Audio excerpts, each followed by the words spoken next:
Boa noite. O forte deslizamento de terra numa das principais ligações entre São Paulo e o litoral paulista ainda interrompe o trânsito na região. O deslizamento foi provocado por uma tromba d'água no trecho da Serra do Mar. 24 carros foram atingidos e uma mulher morreu. 19 horas depois, quem seguia sentido litoral ainda enfrentava a longa fila de congestionamento. Reflexo do deslizamento de terra que invadiu a pista da Rodovia dos Imigrantes na entrada de um túnel na região de Cubatão. Em coletiva, representantes da concessionária responsável pela rodovia e da Secretaria Estadual de Logística e Transportes disseram que o alto volume de chuva, concentrado em poucos minutos, provocou o acidente. Para essa região onde nasce esse tipo de evento, força maior, inesperado e tal, não há nenhum tipo de monitoramento possível, né? Choveu cerca de 183 milímetros entre 7 horas da manhã e 7 horas da noite na Serra do Mar. Mas em apenas 10 minutos foram 23 milímetros, o que equivale a um dia inteiro de chuva. A alta concentração teria afetado a encosta, o que acabou provocando deslizamento de terra e também pequenas rochas.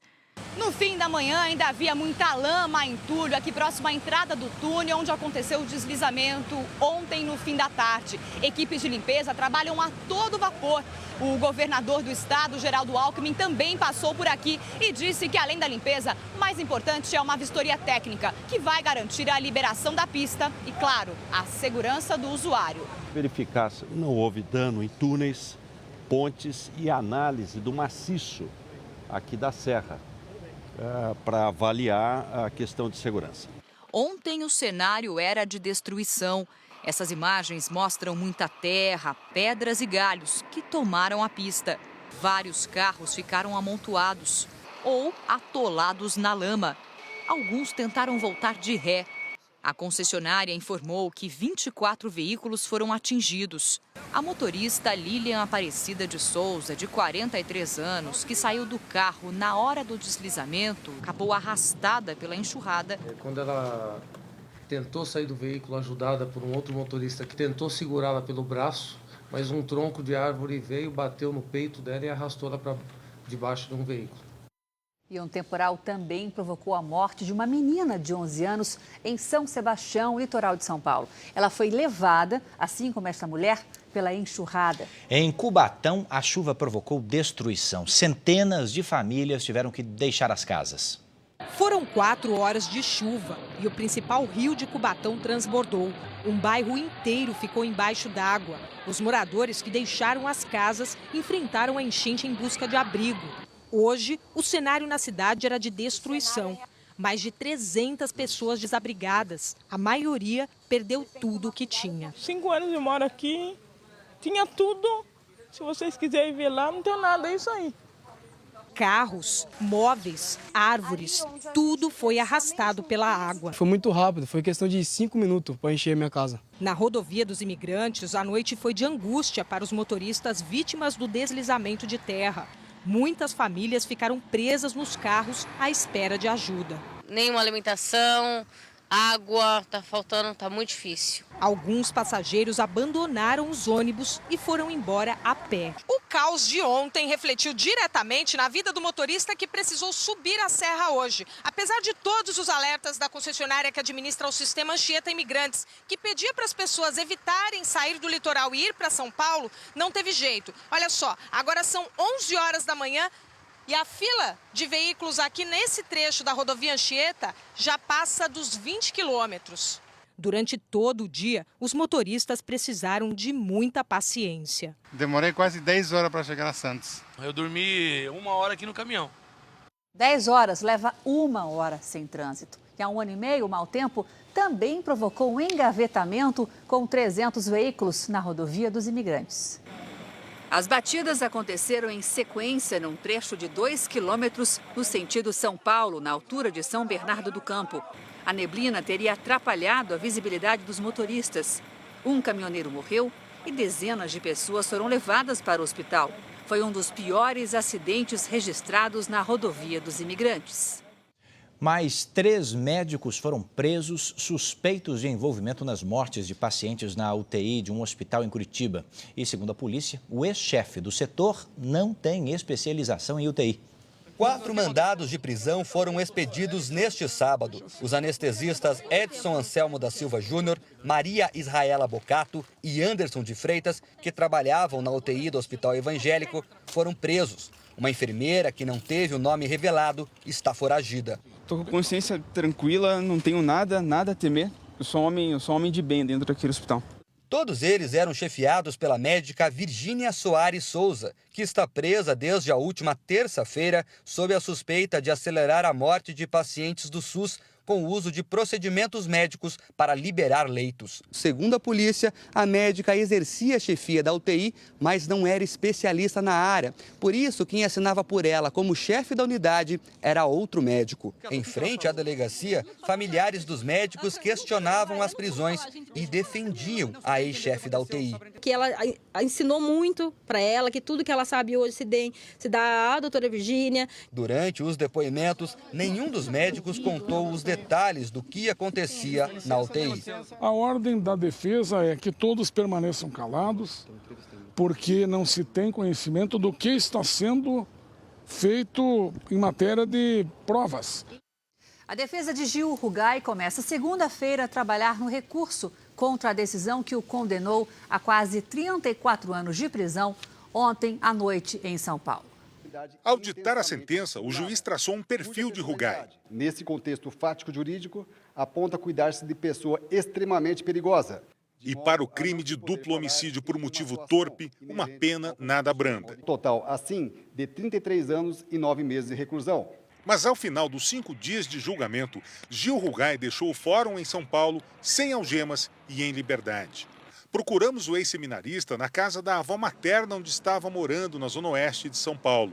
Mas este segurança disse que a casa está vazia há pelo menos 2 semanas. Mesmo condenado a mais de 33 anos de prisão, Gil Rugai deve cumprir apenas 3 anos e 4 meses. E até ir para a cadeia, ele ainda pode ficar um bom tempo em liberdade. É um benefício que a justiça lhe concede enquanto não esgotarem todos os recursos que os advogados de defesa têm à disposição. Pela Constituição, se ele não está preso durante o processo por ter ameaçado testemunhas ou por ter fugido, ou por representar por si só uma grande ameaça à sociedade, ele tem esse direito de ficar em liberdade e gera esta revolta natural na sociedade. Gil Rugai ainda foi beneficiado pela antiga lei que previa o cumprimento de apenas 1/6 da pena, porque o crime foi cometido antes da mudança em 2008. O advogado criminalista diz ainda que a maior aliada do ex-seminarista é a lentidão da justiça. Um processo desse pode ficar numa mesa de um desembargador aqui no Tribunal de Justiça 1 ano, 2 anos, 3 anos e tem ficado. Depois, se há uma válvula, um recurso para o Supremo Tribunal Federal, por STJ, ficam lá em Brasília mais 3, 4, 5, 6 anos.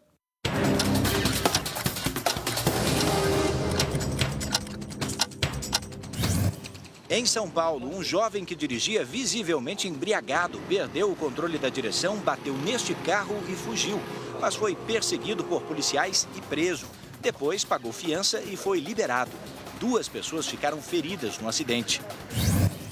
Menino de 8 anos que apanhou de 2 irmãos gêmeos em Caeté, região metropolitana de Belo Horizonte, morre depois de passar 10 dias internado. A família só descobriu a agressão porque ele passou mal. A onda de ataques em Santa Catarina, uma casa e 3 carros foram incendiados no Vale do Itajaí e a polícia de Florianópolis prendeu a mulher de um dos líderes do tráfico na região. Depois da prisão do marido, ela passou a comandar o crime na capital catarinense. E atenção, uma emergência agora em São Paulo. Temos imagens ao vivo do helicóptero da Rede Record. Uma rebelião acontece neste instante numa unidade da Fundação Casa. Esta unidade aí fica na zona oeste de São Paulo, perto da rodovia Raposo Tavares.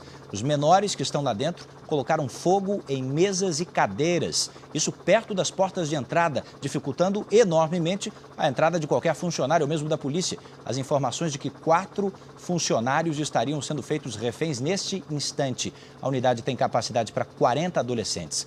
Vale lembrar que essa é a 2ª rebelião numa unidade da Fundação Casa em São Paulo só essa semana. A gente consegue ver já muitos policiais do lado de fora, perfilados, aguardando uma orientação para entrar. Há toda uma negociação retaliação, fogo no meio do pátio, das mesas e cadeiras incendiadas pelos menores. A outra rebelião esta semana teve 7 feridos, foi numa unidade da Fundação Casa, a antiga FEBEM, só que na zona leste da cidade de São Paulo, e aquela rebelião terminou em 2 horas. O jornalismo da Record continua acompanhando.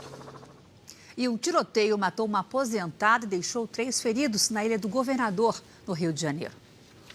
O morro na zona norte do Rio é disputado por traficantes. O tiroteio entre a polícia e criminosos matou uma moradora e deixou 3 feridos. Entre eles, 2 PMs. Marinete de Lima, de 64 anos, conversava com o vizinho na porta de casa. Os 2 foram atingidos por balas perdidas. Ela morreu no hospital. O outro morador está internado em estado grave. Ele foi atingido por 5 tiros. A polícia investiga de onde partiram os disparos. As armas dos PMs vão passar por perícia. Os parentes das vítimas estão chocados, mas evitam acusar os policiais. Eles contam que a comunidade é uma área perigosa. Quase todo dia está tendo tiro agora lá. A polêmica sobre o beijo de uma celebridade no trânsito e uma investigação exclusiva sobre os perigos da cirurgia plástica.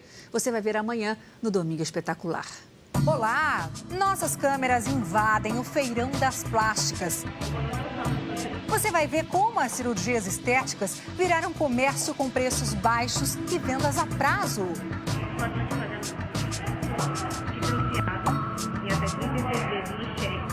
Como se proteger dessa armadilha que já levou a vida de tantas mulheres? Os personagens de um flagrante da semana. Craque do futebol brasileiro para a moça no trânsito e ganha um beijo na boca. Quem são eles? Uma realidade surpreendente nas pequenas cidades. Sossego típico da vida no interior esconde depressão, ansiedade e vício em remédios. Por causa do abafamento, tristeza. A polêmica dos dublês de corpo. Saiba quem são os famosos que usam modelos profissionais em gravações. E o caso do galã David Beckham. Será que esse corpão é realmente dele? No Domingo Espetacular, depois do programa do Gugu, a gente se vê. Você vai ver daqui a pouco a visita da presidente Dilma ao principal parceiro econômico do Brasil na África. E o Vaticano se prepara para o último domingo de Bento XVI como Papa. Terminou hoje a visita da presidente Dilma Rousseff a 2 países na África. Dilma passou o sábado na Nigéria, nosso maior parceiro comercial no continente africano. A presidente Dilma foi recebida para a visita de Estado em Abuja, capital da Nigéria, com honras militares. Caminhando com menos dificuldade, Dilma passou a tropa em revista, apesar do sapato especial no pé direito, ainda em recuperação. O presidente nigeriano saudou a colega como pessoa confiável.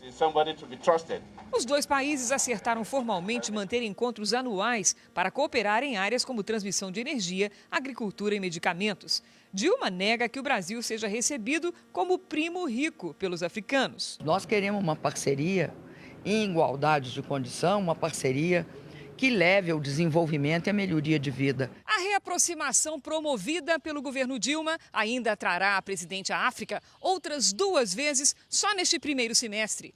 Em março, ela viaja para a África do Sul para a reunião dos BRICS, o grupo que reúne Brasil, Rússia, Índia e China. E em maio, a presidente vai à Etiópia para comemorar os 50 anos da União Africana. A blogueira cubana Ioane Sanches deixou hoje São Paulo. Antes de viajar, ela disse que não acredita nas declarações do presidente de Cuba, Raul Castro, de que poderia renunciar ao cargo. Após 3 dias em São Paulo, Ioane, uma das principais críticas do regime político de Cuba, deixou a cidade dizendo que foi bem recebida. Quisiera volver um dia com mais tempo. A gente é muito solidária. Depois das passagens tumultuadas da cubana, tanto pela Bahia quanto aqui por São Paulo, a assessoria deixou de divulgar a agenda dela. Por isso, a despedida de Ioane da capital paulista ocorre assim, sem tumulto. A blogueira só foi interrompida por fãs que queriam registrar o encontro inesperado. Eu não sou uma pessoa de querer tirar foto com ninguém, mas ela eu acho que vale a pena, porque a causa dela é muito justa. Antes de embarcar, Ioane comentou a declaração do presidente cubano Raul Castro. Durante uma solenidade em Havana, ele disse informalmente que pode renunciar. Quando amanhã eu veja que renuncio, então empezaré a creerlo. Mientras tanto, me parece uma desafortunada broma frente a los medios. No Rio, a cubana desembarcou também livre de hostilidades. Na segunda-feira, viaja para a República Tcheca. Daqui a pouco, os preparativos para a última semana de Bento XVI. Corinthians não comenta a punição: jogar sem a torcida na Libertadores. Depois de ter sido punido na Taça Libertadores por causa da morte de um torcedor na Bolívia, o Corinthians impôs a lei do silêncio. O clima estava tenso no treino de hoje da equipe, que se prepara para enfrentar amanhã o Bragantino pelo Campeonato Paulista. Ninguém deu entrevista para comentar a punição imposta pela Confederação Sul-Americana de Futebol. O time terá que jogar de portões fechados com o Milionários da Colômbia na quarta-feira no Pacaembu. Kevin Espada, de 14 anos, morto ao ser atingido por um sinalizador disparado pela torcida do Corinthians, foi enterrado hoje em Cochabamba. O Vaticano negou as acusações sobre escândalos sexuais e chantagem envolvendo religiosos. O relatório divulgado pela imprensa italiana teria motivado a renúncia de Bento XVI. O porta-voz do Vaticano disse que as denúncias da imprensa italiana são falsas e prejudicam a imagem da igreja e dos cardeais que estão perto de escolher um novo papa. Uma das reportagens afirma que Bento XVI recebeu um relatório com as denúncias e por isso teria renunciado. Hoje, o Papa agradeceu a Cúria do Vaticano, que é a parte da administração, pelo apoio nos 8 anos de pontificado dele. O sábado foi de preparativos na Praça São Pedro. Amanhã, Bento XVI faz a última oração do Ângelus, a tradicional bênção realizada aos domingos. Eles formam um pequeno exército de 67 mil homens diante de um país gigantesco e têm a missão de salvar vidas. A rotina dos bombeiros é o tema da nova série do Jornal da Record. Na rua, o desastre. Na emergência, o chamado. Ela tá deitada lá na pista. Tá pegando fogo aqui. E no quartel, o alerta. Casa Verde que é a pé. Depois do chamado, rapidez e prontidão. Tudo para economizar tempo.